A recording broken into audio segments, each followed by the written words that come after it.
क्या मामला है बरेली का जो है इस्तीफा दिए हुए? बरेली में जो यूजीसी मोदी सरकार लाई है उसके विरोध में सभी हैं और हम सब साधु संत भी उसके विरोध में हैं। ऐसा कानून लाइए जिससे हिंदुत्व एक रहे। आप तो बांटने की राजनीति कर रहे हैं। जो काम अकबर, बाबर, मुगल, ये अंग्रेज नहीं कर पाए वो काम आप पल में कर दिए। कभी भी हम सब लोग थे, कभी भी किसी की कोई जात नहीं पूछता था। आप सब लोग भी आए हैं, सब एक साथ बैठे यहाँ संगम में, देखिए कोई किसी जात पूछ रहा है, सब हिंदू हैं। इस पे कार्य किया जाना चाहिए। तो जो कमजोर करने की एक कड़ी, हम किसी के भेदभाव को हम स्वयं गलत मानते हैं। अगर कोई कुछ गलत करता है उसको दंड, लेकिन बेवजह एक टारगेट बना के हिंदू धर्म को बांट देना ये उचित नहीं है। इसी से व्यथित होकर वो इस्तीफा दिए होंगे। और मेरा मानना है कि जब सबका साथ सबका विकास की आप बात करते हैं तो सबका हिंदू, जो अपने हिंदू भाई हैं जो कमजोर है उनको आप पढ़िए।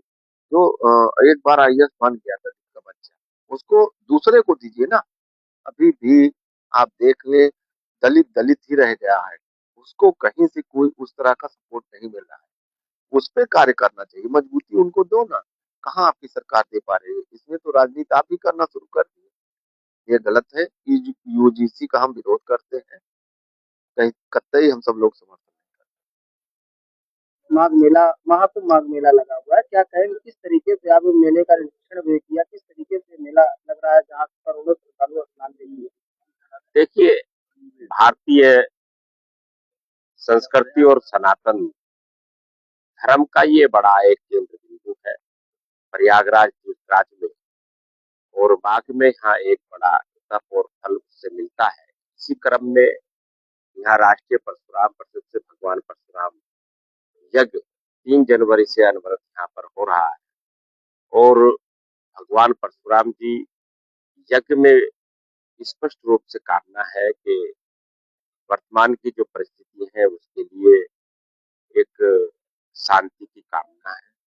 और प्रदेश और देश में एक अच्छी और शांति स्थापना हो। और जो आज गणतंत्र दिवस का जो पर्व है, इस अवसर पर झंडारोहण करते समय हमने कहा भी है कि जो भारत के प्रधानमंत्री श्री नरेंद्र मोदी जी ने जो 2047 तक भारत को विश्व गुरु बनाने का जो संकल्प सभी देश के नागरिकों को कराया है, तो निश्चित रूप से भारत विश्व गुरु बनेगा। हम सब भारतीय संकल्प के साथ अपने सनातन परंपरा को लेकर के आगे बढ़ने को लेकर के, और जिस प्रकार की चीजें हैं हम सब मिलकर के उसको एक साथ खड़े होकर हम देश को विश्व गुरु बनाने में अपना सहयोग करें। आज आप जगत गुरु से आज प्रधानमंत्री आए थे और आपने आशीर्वाद दिए, क्या कहेंगे उनको? देखिए, आज भारत के कल्याण के लिए, मंगल कामना के लिए, पार्टी के लिए उन्होंने आशीर्वाद मांगा है। और संगम क्षेत्र में आके पूर्ण का लाभ ले, संगम स्नान करेंगे। और आज हमारे शिविर में आए, हमने उनको आशीर्वाद दिया है, उनका मंगल हो, सब प्रकार से उत्तरोत्तर उनकी वृद्धि हो। और खास तौर से जिस तरीके से सनातन संस्कृति पर कुठाराघात हो रहा है, हमने चर्चा की और उनसे कहा कि अपनी सरकार को आप अवगत कराएं कि सनातन धर्म पर किसी प्रकार का प्रहार नहीं होना चाहिए। ये चर्चा हुई है आज हमारी। क्या देखिए, पूज्य संतों के आशीर्वाद से ही हम सबको एक बल और एक शक्ति मिलती है। उसी क्रम में हम जगतगुरु के अपने आशीर्वाद लेने उनके यहाँ पर आश्रम में आए और उनसे आशीर्वाद लिया हमने, और उनका मार्गदर्शन भी मिल रहा है। और इस प्रकार की चीजों से उन्होंने हमें अवगत कराया गया है। जो हमारी केंद्र की सरकार है, भारतीय जनता पार्टी की सरकार है, और राज्य में कुछ ऐसी चीजें भी उन्होंने अवगत कराई जिस पर हम अपने राष्ट्रीय अध्यक्ष और भारत के माननीय प्रधानमंत्री श्री नरेंद्र मोदी जी का ध्यान आकर्षित कराएंगे।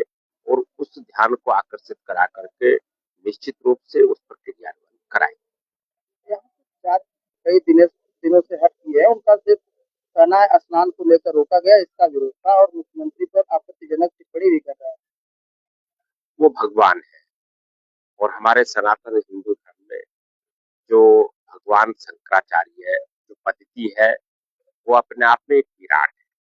उस पर मैं ये कहना चाहूंगा क्योंकि वो हम सबको आशीर्वाद देते हैं, वो हमसे बहुत बड़े हैं भगवान शंकराचार्य जी, और मुझे उनका हमेशा आशीर्वाद मिलता है। निश्चित रूप से वो सभी का कल्याण करने